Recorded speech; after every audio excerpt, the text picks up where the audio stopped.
మన ఫాలోవర్లలో ఒకరికి ఈ క్వశ్చన్ అడిగారు, అన్న బర్రెలక్క ఎంపీ ఎలక్షన్లో పార్టిసిపేట్ చేసింది కదా, అప్డేట్ ఏంటిది అని. చలో here is the update for the Barrelakka.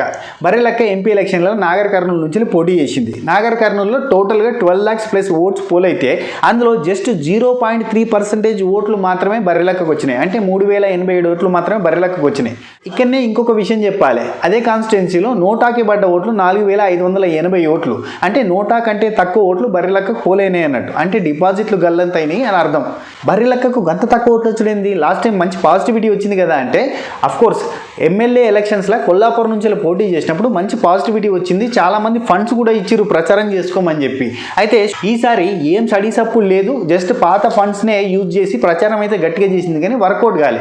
ఎందుకంటే ఎమ్మెల్యే ఎలక్షన్స్కి ఎంపీ ఎలక్షన్స్కి మధ్యలో జర ప్రజా జీవితం గడుపుదా, ఏమైనా పాదయాత్రలో లేదంటే సహాయ చర్యలో గిట్లాంటి ఏమైనా చేస్తే రాజకీయ నాయకులుగా పనికి వస్తుంది, ఫిట్ అని చెప్పి అనుకుంటారు జనాలు. కానీ మధ్యలో బర్రెలక్క ఏం చేసింది, లగ్గం చేసుకున్నది, సుకుంచే తన లైఫ్ తాను గడుపుతా ఉన్నది. సడన్గా ఎంపీ ఎలక్షన్స్లోకి లాస్ట్ మూమెంట్లో నామినేషన్స్కి వచ్చి ప్రచారం చేసుకుంటే ఎవరు పెద్దగా పట్టించుకోలేదు. సోషల్ మీడియాలో సెన్సేషన్ అయినప్పుడే 5000 ఓట్లు వచ్చినాయంటే, ఇప్పుడు ఏ స్టడీ సప్పుడు లేకపోయినా 3000 ఓట్లు పడ్డాయంటే గొప్పే కదా. మీరేమంటారు? కింద కామెంట్లలో చెప్పుర్రి.